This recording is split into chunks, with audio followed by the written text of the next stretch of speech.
One of the issues with a lot of pain patients is they get into having to do random drug screen, urine tests. And of course, or let's just not even a pain patient, anybody, pre-employment drug test now. Drug screens are used for a lot of people to see if they're drug-free to come and work for us, or you might have random testing on a job, whatever. And of course, there was an old quote years ago that urine testing leads to harder drugs. And it kind of comes out because probably the most mild illicit drug that people use for recreationally is cannabis, marijuana. And yet it's a fat-soluble substance, so it stays in the system for a long period of time. Heavy users, they might have some metabolites from the cannabis plant for up to a month in their system. I think sometimes even heavier people have more fat to store it in, and you might think you've kind of gotten it out of your system, but a little heavy activity that day or something could release a lot into the system, and somebody who wouldn't think they had cannabis in their system tests positive. Or a lot of these other drugs, cocaine's out of your system within a day. The opiates, depending on how short or long acting, can be out of the system within a day. So someone knowing they're going to go for a job interview, they can stop if they've got a drug problem with these other things. But as far as marijuana is concerned, you better not have used it for a long time. And there was a discussion in talking with some other colleagues, and we were talking about, the fact that it stays in the system so long, and the federal government keeps saying that's why it's so dangerous. It stays in the system so long. And a couple of things we're trying to say. The metabolites are in the system. So one, it doesn't mean that a person is high from that dose for months down the road. It just means there's a metabolite in their system. But at the same time, you can think the body knows enough. When we're taking cocaine or alcohol, probably the best known, which isn't picked up on the urine screens, by the way. We aren't testing for alcohol. But alcohol is so toxic on the body that the liver, literally, it kind of prioritizes, and it says, I got to get rid of this stuff. And it does. It detoxifies. I mean, it gets the alcohol out of our system and gets it out of there. You look at cannabis, and it's kind of like, no big deal. This isn't a harmful thing coming into the system, so there's no hurry.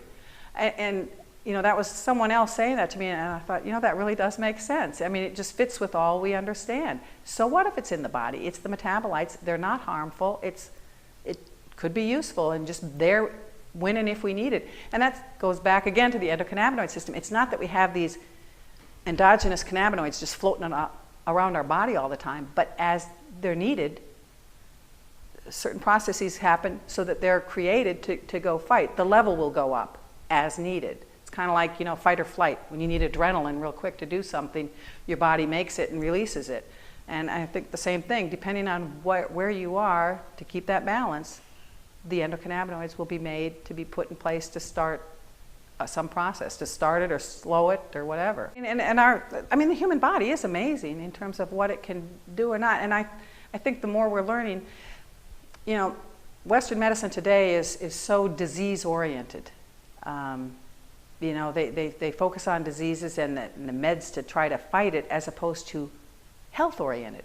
How do you keep people healthy? And as we're learning about the endocannabinoid system, we're learning other things. One of the ways to keep the endocannabinoid system healthy is acupuncture seems to help stimulate it. Massage can help stimulate it. Yoga, obviously good nutrition. These things, you need to do to actually, kind of helps explain why they're helpful. Massage, increases circulation, and you kind of get that. But it also just helps boost the endocannabinoid system. So if you have a healthy endocannabinoid system, you're better able to fight off these different stressors that come your way. Why is it that some people might be around others who are sick and they're not the sick one, and others are getting sick all the time? Are they run down? Is that system just not working as well, and they can't fight off the problems as well? You talk about cannabis, the use for pain patients. And this one's really important because, again, this, I said earlier that the cannabis prohibition is unjust. It's stupid. And stupid doesn't cover it. It's just unjust and cruel. And by healthcare professionals buying into it, they end up practicing bad medicine. And pain patients are a clear example of practicing bad medicine. We all know patients who have gone to their doc, they get screened, they're getting some kind of opiate to manage some chronic pain, severe pain, debilitating pain, and then marijuana pops up. The THC is positive on their drug screen. And unfortunately, a lot of docs will literally kick that patient out of the clinic. You're out of here, you broke your contract, I'm not dealing with you. And of course, I mean, the docs are just too scared about the legal ramifications. They know the DEA is looking at them for all the prescriptions they're writing for opiates. But by golly, if now I've got somebody who uses marijuana, you know, they've been so indoctrinated, they think, oh, drug addict, he's probably selling these pills. You know, I mean, it just, they make these stories up, but they'll, you know, get rid of the patient. Two things. One, well, I'll talk about that one. The first one is you don't just dismiss a pain patient who's been on opiates for months. That's just bad medicine. Yeah, you can't put them in withdrawal on purpose. If that was the issue, any doc, and some do it right. I mean, if they were going to do it and saying, I'm not going to take care of you anymore, still a bad decision. But if they say that, I'm going to taper you off and you're going to have to go find another physician. You know, that would be, but many of them will just stop. But the issue more important is it just shows that they don't understand how cannabis works with opiates. And research is out there now to help them understand that this is a good thing. And the patients understand it's a good thing. What happens is the THC, and most of the early studies were done with THC, but there are some with full cannabis too. But when mixed with opiates, there's a synergy. And it's not a bad synergy that gets to dangerousness, but they work differently, but they work to help with pain. And for most chronic pain patients, what you're going to find is they will either get off the opiate or they will significantly reduce the amount they use. You know, just the legal patients, you can take Irv Rosenfeld, was getting dilaudid, and he was desperate. He had a lot of pain. He's the one with the, you know, the tumors on the end of his long bones. Severe pain, unable to walk, writhing on falling out of bed, writhing in pain, you know, just not being able to move. He hurt so much. He would get desperate. He even would take the dilaudid IV sometimes, which he shouldn't do, but just needing something for pain real quickly. Got off it with the cannabis. George McMahon, he was using Percocet and other things for his pain control. And he speaks openly about just stopping the Percocet and not even worrying about withdrawal. That was taken care of, but got rid of it completely. When a patient takes opiates, you got a couple of problems. If they need it regularly, all of us, anybody will become dependent on it. Physically, the body will respond and need it to avoid withdrawal symptoms. They'll need a dose every so often to avoid withdrawal symptoms. And that's just physiologically, it will happen to any one of us. Okay, so when you've got a pain patient and you're giving them that, they're now adjusted to it. The other thing that happens is, over time, they need more and more. So the doses start going up and up and up. Opiates, with the use of opiates, one of the biggest concerns, patient education-wise, is they're constipating. And I don't mean just a mild constipation. This can be dangerous. It can lead to impaction. It could lead to where you need surgery. So very often, chronic pain patients will take a stool softener daily, or they'll manage somehow in their diet to get the right things to keep their bowels moving. And they might need to resort to enemas, you know, et cetera, because that's serious business. A lot of them get nauseous from their pills. Their pain medications can be very nauseating. A lot of patients get sick from them.